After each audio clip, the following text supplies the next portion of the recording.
liberals, and a failure to make inroads with black voters and more working class voters. Nixon won here because she ran up huge numbers among black voters in Florida. And she won the counties that have the largest segment of black voters. She won by 30 points. Now, she is from Jacksonville and Duval County, which is a huge slice of black voters, but she also did very well in the I-4 corridor, which is Tampa and Orlando. She did well in Miami-Dade, where also a lot of black voters. And even more importantly and notable, she did really well in what's called the Black Belt in northern Florida, which is the rural areas with large black communities. She just cleaned up in those counties. So she took this really impressive number with black voters and then combined it with younger voters, more progressive voters, more college educated voters to give herself a 13-point win in this primary. When you wonder why these progressive candidates fail in particularly presidential primaries, Bernie Sanders, Howard Dean, Gary Hart, Bill Bradley, it's because they can do the half of the coalition with young and white voters, which can get them through in the old calendar, Iowa and New Hampshire. And then you get to South Carolina and the South, all these black voters. And the only candidate who's been able to put the coalition together that allowed you to win is Obama, because he had college educated white liberals, young voters, and black voters at a really high percentage. And so as they think about how a very progressive Democrat could win the Democratic nomination, it is going to look a lot more like what Angie Nixon did in Florida than Abdul Sayed did in Michigan or AOC does in New York or anything like that. It also reminded me of, in Florida in 2018, that is basically how Andrew Gillum running against DeSantis came so close to winning that state. He didn't win it, but he was a more progressive candidate, did really, really well with black voters, college educated voters, younger voters, and that was enough to, what was it, 18,000 votes or something? Yeah, it's how he beat Gwen Graham in the in the primary. In the primary, it does seem like Nixon will have quite a bit of an uphill climb, we should say, yes, to win the general election. They, some of the forecasters one of them moved it from, I think, likely Republican to safe Republican, and just because I think. Now, I will say, I've seen her now do a couple of interviews post-race, and I've watched her. She's very good, very good. Yeah. And if you did not, if they did not report that she was DSA, you would never guess that she was DSA. She is this is a lot of, sometimes the DSA candidates, not all of them, but some of them have sort of this is not a fair thing, but this was used to describe Francesca Hong with the faculty lounge problem, right? Where how they talk about things. And that's not actually a fair characterization of Francesca Hong's life, who worked herself up as a restaurant owner and a chef. But Angie Nixon is working class. She is a longtime champion of working class voters. She's a community organizer. And so when she communicates like a community organizer, not like some sort of academic who's just sort of studying these problems. She's someone who is deeply embedded in trying to actually solve the problems that working class families are dealing with. Well, and also she was very, so I think Willie Geist asked her, so do you support abolishing prisons? She's like, no, I don't support abolishing prisons. I support getting rid of for-profit prisons that are being run horribly and costing us a lot of money and stuff. But it was just, she had all the answers. It was very good. The challenge here is, if there is one state in the country where the DSA label is a problem, in particular, it's Florida, because that so much of the Latino vote in that state has roots in Cuba and Venezuela, and the socialism attacks hit much harder there. It's one of the things that has moved Florida to the right in recent years. And again, it's a gigantic state, so it's super expensive, and it's not the kind of state where you can say, all right, well, look beyond the label and actually come meet me, because it's too big for that. So that's why it's going to be tough. Anyway, so Vindman wasn't the only quote unquote resistance figure to lose this cycle. Dan Goldman, lead majority counsel during Trump's 2019 impeachment, Representative Diana DeGette, 2021 House impeachment manager, both lost their primaries to left-wing challengers. Harry Dunn, Capitol police officer on January 6th, lost his bid for a House seat in Maryland. George Conway, Trump critic, co-founder of the Lincoln Project, Bulwark, came in fifth with just 6% of the vote in the Democratic primary to replace Jerry Nadler. So this has spawned a lot of resistance's overtakes. What do you think about those takes? Do these losses suggest a real trend to you, or is the take machine trying a bit too hard here? I mean, the take machine by definition is always trying a bit too hard. Fair. But there is something real here. And it's actually should not be that surprising. The Trump era began 11 years ago when he started running. Yeah. He won election a decade ago. It's been a very long time. And that decade actually feels longer than an actual 10 years because of the pandemic. Like here we are struggling to remember, and people who covered it every day, what happened in Trump's impeachment in 2019. It really feels like 100 years ago. Ukraine, perfect call.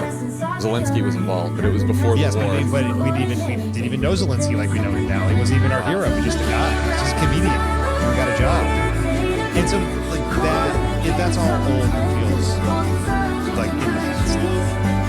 I think that what has changed is that this is a good thing for Democrats is we do not identify ourselves entirely as opposition to Trump. And so standing up and fighting Trump is necessary in a Democratic primary politically, but it's insufficient. You have to be fighting for something bigger than that. You have to find yourself as someone who's actually fighting to solve these big problems. But I think people over the last year or so have realized they're more than just Trump. Like it's a rigged economy, it's people can't get health care, and Trump has contributed to that, and he's certainly not helping it. But if you're simply focused on Trump, that's fine. The other thing that I think defined a lot of these Resistance 1.0 characters is they are institutions by nature. Right? We were going to bring him down through Robert Mueller, we were going to bring him down through impeachment, and that stuff I think feels dated. Doesn't have this hit the same way. So those sorts are sometimes naturally out of touch with what's going on. And then when you look at each of these individual races, it really wasn't about the deep resistance figures. Dan Goldman went down because of a huge dispute over Israel. George Conway was a Republican with relatively low name ID running against a really stacked field of local elected officials like Michael Lasher and Alex Boris. That was my problem with this is I just don't think any of the dots connect. Like, yes, what they have in common is they all are, you could call them all resistance figures, but every single race was different for different reasons. I think it was how in each of the races, Trump really was nothing to deal with. He wasn't the dominant figure in that conversation, which wasn't good for people who became famous for standing up with Trump. Well, and it's also not just how long we've been doing this, just a long time, but it's what is coming next, which is like we are almost at the end of the Trump era. Yeah, you can see the light.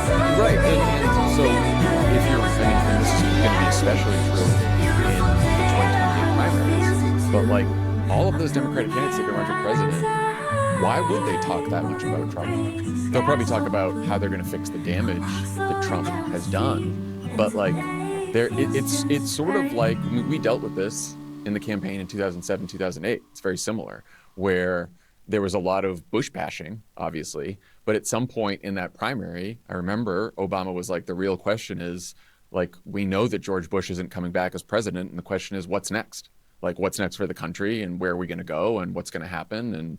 And like, that's where all these Democratic candidates are going to have to pivot very soon after the midterms. And then we won the nomination, and we ran approximately $80 million of ads with a video of John McCain getting into a golf cart with George W. Bush. Well, that will be the campaign against J.D. Vance. Yes, there will be. or if Marco Rubio somehow makes it out, or if anyone is the nominee connected to the Trump administration, yes, they're going to be in a lot of ads. Yes. Then that 6 months or 7 months or whatever the campaign, that will all be about Donald Trump. And then, but in terms of a primary and what you're going to do for the country, it's beyond Trump at that point. So I think that's something to keep in mind for people. All right, Jennifer Hegseth, wife of Pete Hegseth, gets a big story in the New York Times today on Thursday, where she's described as her husband's most influential advisor and de facto producer, apparently attending highly sensitive meetings, traveling with her husband to, quote, keep him out of trouble, and conducting job interviews at the Pentagon. What'd you make of that story, Dan? It seemed a bit odd to me. It's not your normal relationship. But then I tried to think, imagine you or I were Secretary of Defense or something like it. Okay. And I know my wife and I know your wife. And so I kind of imagine that in both those cases, they would be our closest advisors. Yes. Although I would ask, Emily would be like, I don't have time for your boring shit. No, she'd be producing you. She would really. I don't know. She would get into the production part of it for sure. I don't think she would be interviewing your press secretaries. She would not care about the meeting with the Ukrainian officials with the intel.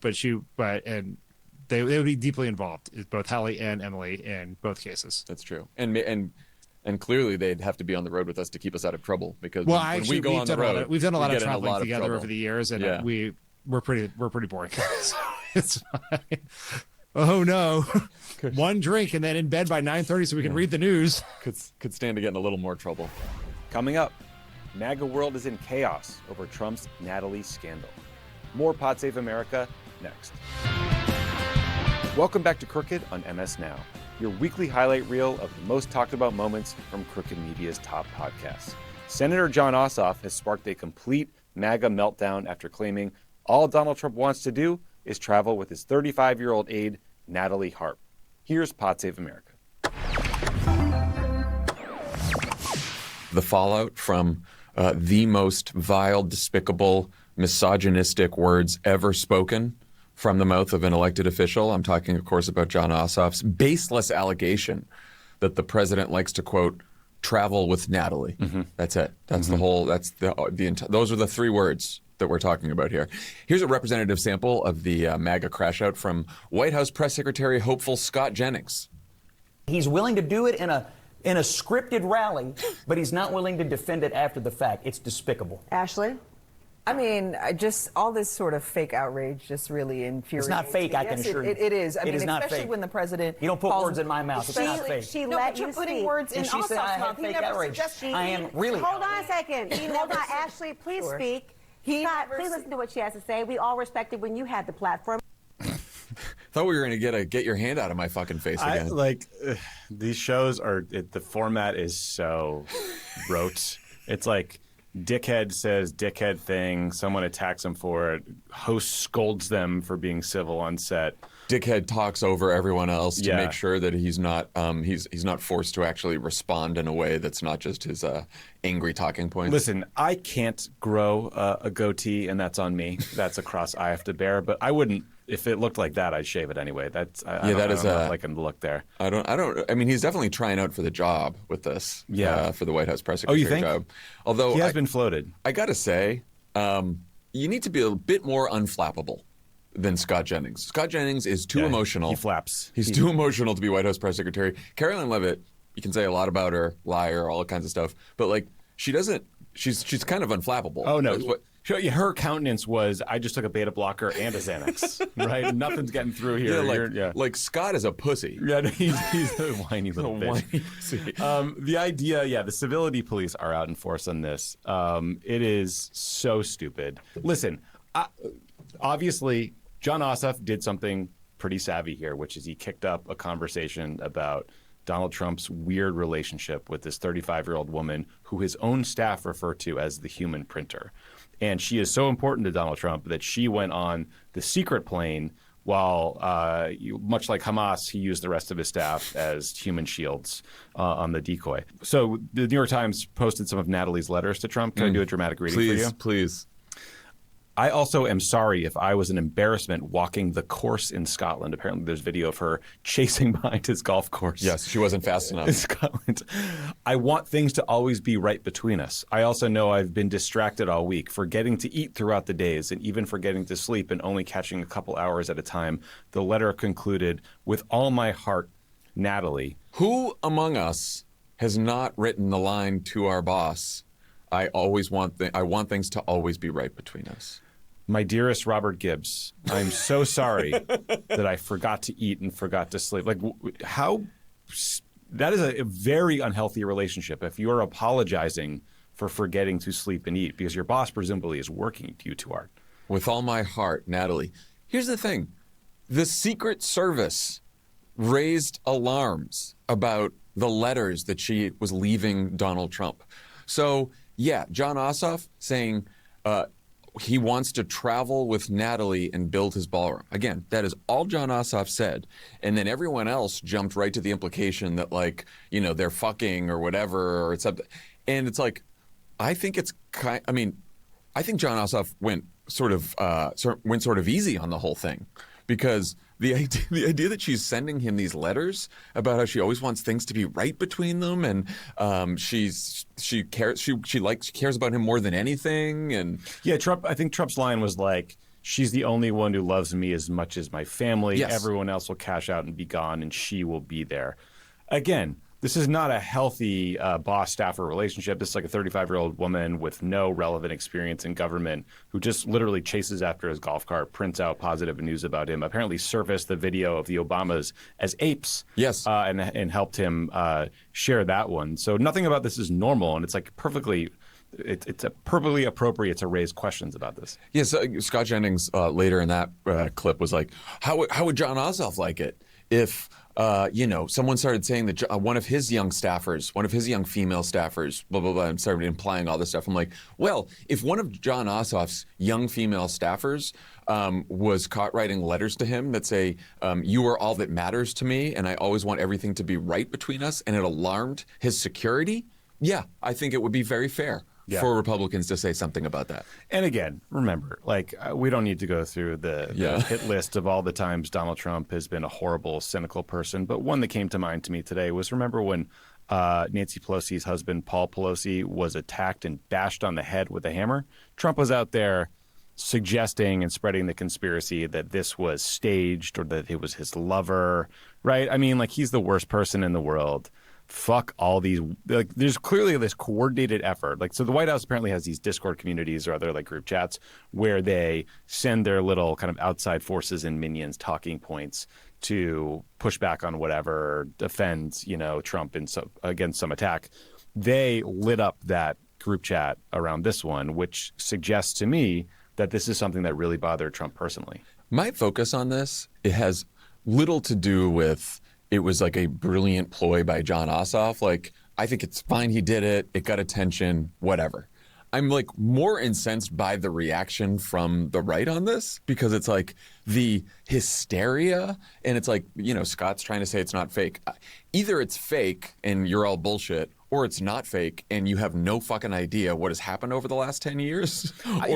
Or you're not really listening to what John Ossoff said, or you're reading into something even more than he tried to imply. What do you... Yeah, I mean, look, what Andrew Gillum's line was a hit dog holler. It's to me, the reaction suggests that maybe there is fire where there was smoke.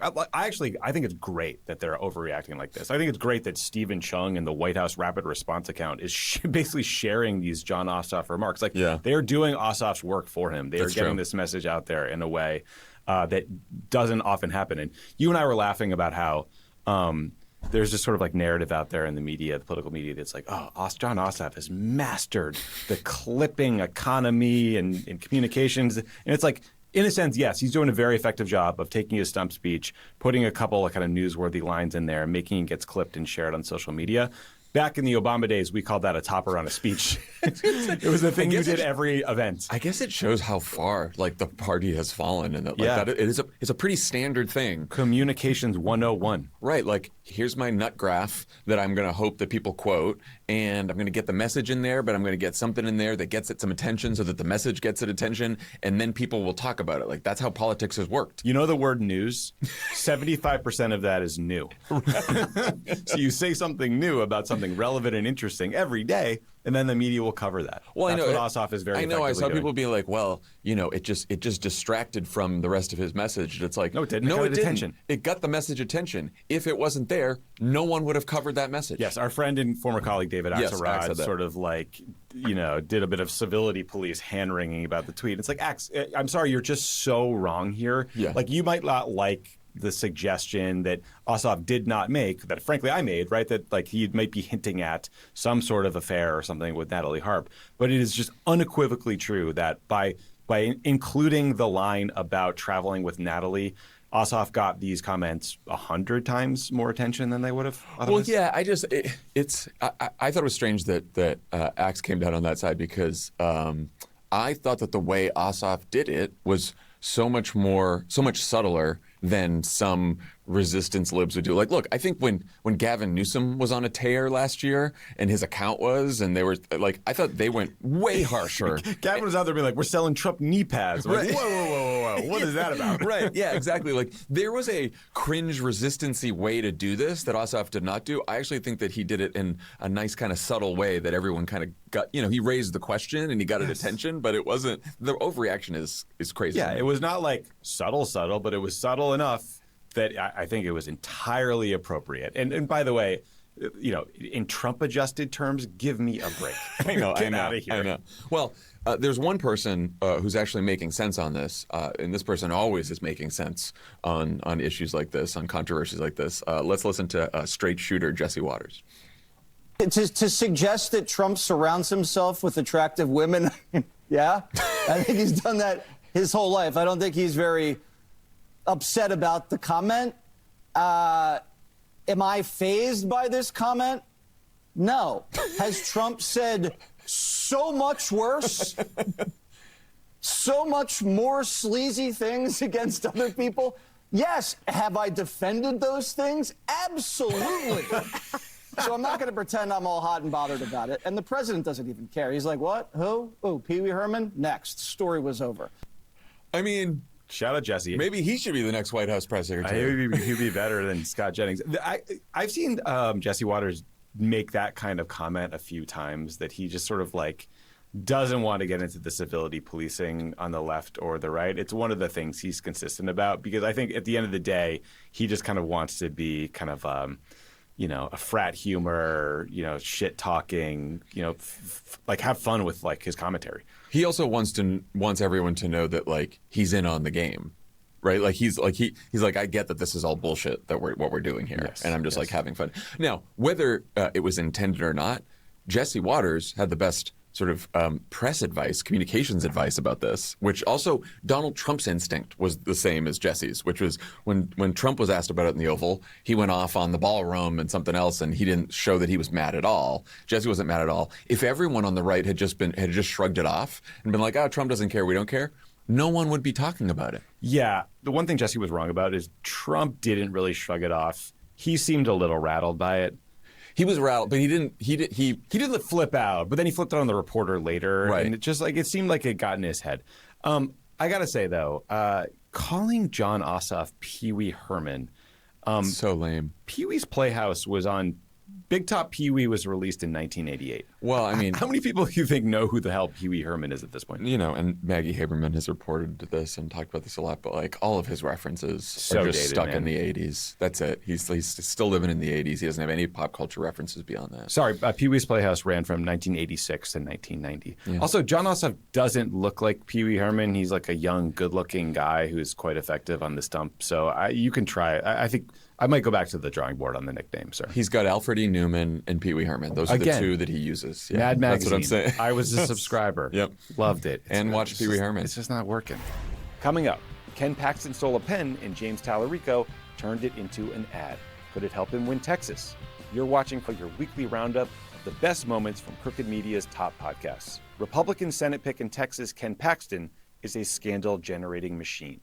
He's also a thief, and James Tallarico is trolling him for it. Here's Pod Save America. Let's do a midterm update focused on control of the Senate. So Texas is the most likely tipping point state in the model, meaning that it's the state most likely to determine control of the Senate. Right now, Silver has the odds of Tallarico winning at 59%. One big reason is that Ken Paxton is an awful candidate. And sure enough, Tallarico is out with a new ad where he's endorsed by the guy whose $1,000 pen was once stolen by Ken Paxton. Let's watch. This is Ken Paxton. And this is Ken Paxton stealing someone's $1,000 pen. Here's what happened. The incident happened at the Collin County Courthouse, the same courthouse where Paxton would later be indicted for investment fraud. Paxton walked up to the trays next to the metal detectors, rummaged through them, and came across someone else's expensive Mont Blanc pen. He decided to take it for himself. The pen belonged to Joe Joplin, a local attorney who'd accidentally left it behind. It was a special gift from his wife. When Joe realized it was missing, he contacted courthouse security. This is the footage they pulled. Ken Paxton, on camera, stealing this man's pen. After the police got involved, Joe got his pen back. He could have pressed charges, but he decided against it. Because Joe's a nice guy. He'd never take someone else's pen. But he also hasn't forgotten who took his. Hi, I'm Joe Joplin, and I endorse James Tallarico for the United States Senate. Vote for James Tallarico. He won't steal your pen. Paxton response ad, finders keepers. That trans-loving Jesus freak wouldn't steal a fucking thing. I would just note that I also think you should go to jail for having a $1,000 pen. I was going to say, you're not exactly... I noticed why they didn't put the cost of the pen in the ad, because it doesn't exactly help our friend Joe. Maybe it writes beautifully. It's crazy. It's maybe it has a beautiful feel. I've never written with a $1,000 pen before. I think that's a great ad because obviously on the list of Paxton scandals, this one is the lowest in terms of the impact or the consequences, but it is a fun story that can go viral. I think they did a really good job telling it there. Yeah. Yeah, midway through, just reminding everybody that he was indicted for fraud. He is... So somebody was, I think maybe it was like Josh Barr, someone made this point that it is shocking how in every aspect of his life he seems to be a prick or a sleaze, just without exception. His wife of many years, who's a state senator, leaving him on biblical grounds because of this affair he had, that his people that worked with him kind of were whistleblowers, that they believed he was taking bribes. He was impeached in a bipartisan way, but not removed. He's only in this.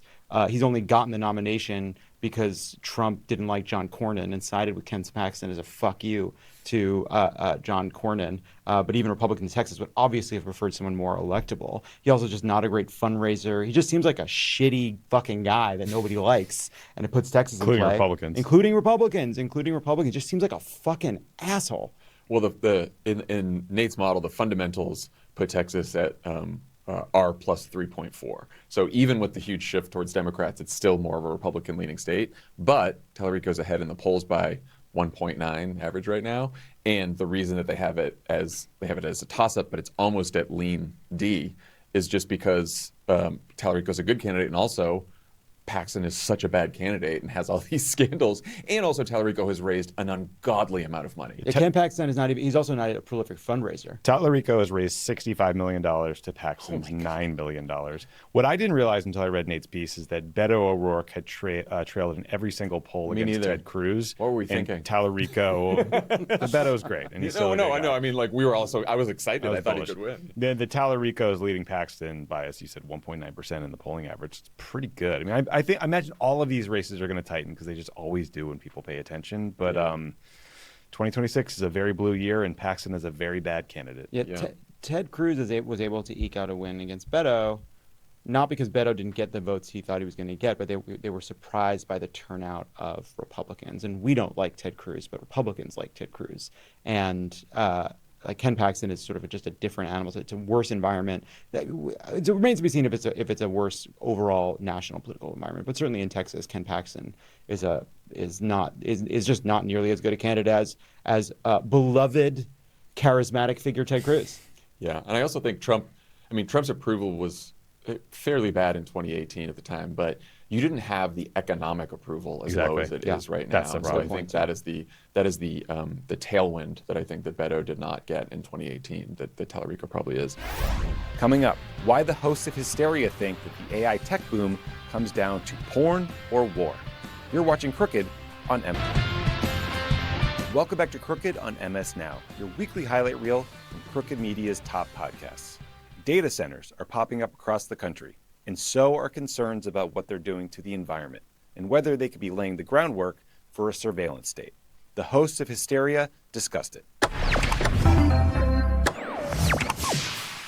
In March, Gallup poll showed that 71% of Americans oppose the construction of AI data centers in their neighborhood. And yet we are putting these things up like just one on every corner, right? And at the end of 2025, the United States had 5,427 data centers. How is it that these things are going up so fast? It takes 6 months of city and neighborhood approvals to even build like an ADU over your own garage. Oh, yeah. And that is with everyone else's buy-in. You have to get approval from this person, approval from that person. These data center monstrosities are going up completely against the wishes and the expressed desires, by the way, of the communities themselves. But I feel like this was kind of always the plan. This is why they got rid of the EPA. This is what Elon was really doing with Doge, right? First it was, get rid of all the people that are investigating me and like close all the organizations that are investigating my private companies. But then in kind of a you scratch my back, I'll scratch yours, tit for tat situation, he was also paving the way for what the bigger plan was with these data surveillance centers. And I think these data centers, they just need so much energy that some of these companies are building gas turbines on site to fuel them. They're essentially jet engines running 24 hours a day to power these. In fact, journalists and scientists started using thermal imaging to show how much heat these places were pulling off. And the visuals are staggering. I'm not sure if you've seen those videos with like how much heat and pollution is coming off. You can't see it when you really look at them. But when you put thermal imaging on it, you can really see it. Oh my and it's no gosh. wonder they're poisoning the air and like heating up the surrounding area up to 12 degrees, by the way. So I have to question why we're even allowing this to happen. I mean, it's a very puzzling for me as well, because it to me feels like we are on a fast track to a complete surveillance state. This isn't really about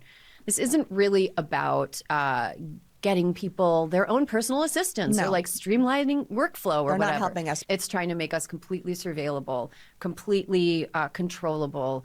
And I sound tinfoil hatty, but there's no other direction this is going. Like technology always goes to appeasing horniness or causing war. Everything is like horny war. Eventually it leads there or it came from there. Yeah. And this is clearly leading to some kind of AI-driven surveillance state, AI-driven war machine. And I can't believe that people are not realizing that all of this all of these sales pitches that we're getting from technology companies that are, by the way, being rightfully called out as bullshit by people, they all are just I feel like we're being gaslit by them. Of course we're being gaslit. It's like we're developing a weapon. That's what's happening, but there's a bunch of steps that need to happen before we're at weapon.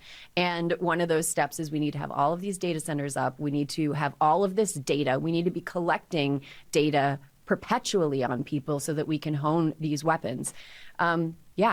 No, I mean, listen, you're talking about like this tech comes down to basically porn or war, right? And I think the thing is, if you think about the people that control these companies, for them, they know that if they keep doing this stuff that takes our water and takes our land and heats up our thing and we can't cook, we can't grow our food and our animals die on our farms and because of what's coming off these things, that there will be a war. And so what they're trying to do is set up a situation where even if we fight back, we can't because they've completely surveilled us. They know what we're doing. I think about like old Eastern Bloc countries and how people would meet in like private little places to have discussions about how to be how to fight back. They're trying to eliminate that possibility of us being able to do anything without them watching us. And I don't know anyone that is a regular American who isn't, Sam Altman or whoever, who aren't even sure if they want the human race to survive, by the way. These tech guys like Thiel and stuff, and, they're asked, will you want the human race to survive, right? And they're like, what?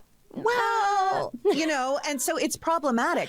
And these are the guys building this. And I think we need to be really serious that they're hoping that they can get it done fast enough that we don't fight back properly. I mean, I heard recently that Halloween is supposed to be a flock out night because everyone's already on the streets in costumes and masks. And there's a whole group of people that are like, those flock cameras have got to go. Not that we're saying that you should. We are not saying that. I'm saying I heard this rumor. Other people are saying Yeah. No, we're not. We would never encourage anybody. I would never. Anybody. I can't even breathe in a mask. Anything. No. I would never encourage anybody to do anything. Never. To a flock camera. Never. Not like what they did in Minnesota where they cut down all the flock cameras. No. I saw a video of a police officer in Wisconsin having a conniption about the fact that people didn't like the flock cameras, and he basically threw a fit. I will have to send it to you after. Please do.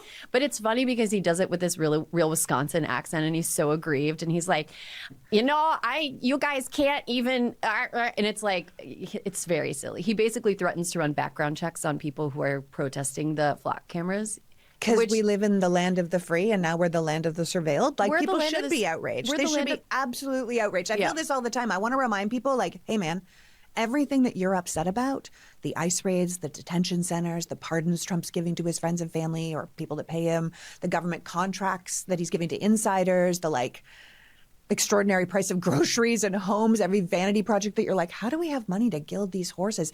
Everything you're upset about, like even if it's Trump's big boy day out parties, like the UFC thing on the White House lawn that he's now saying, it was people have sabotaged the grass. I'm like, bro, you put a ring on top of the grass, so everyone knows that. And it's a ring-shaped brown area. He's saying these people came in and destroyed my grass. But like everything that you're upset about, it could all be over if Congress just did their job. If Republican Congress members who have control of both houses of Congress just stood up and said no to this man, it could stop everything from the unnecessary war to the UFC fights. Everything could be stopped, but they refused to tell this man no. So, I mean, it's literally like, remember that show, My Super Sweet 16? Yes. It is Donald Trump's Super Sweet 16. Every day. Every single day. It is unending. Yeah. They were rolling out a Lamborghini cake. We are putting on a UFC fight, and it just doesn't We're having end. an indie race now where it could destroy like things in the Smithsonian's and like wreck the roads where people in DC already are like, we already have the worst traffic in the world. It is dangerous what we're doing just to placate this one giant 10-year-old boy who's on a shopping spree with our money. Coming up, Lindsey Graham's sister may not know much, but that's not stopping her from running for the U.S. Senate. We have the lowlights from her latest debate. You're watching Crooked on MS Now.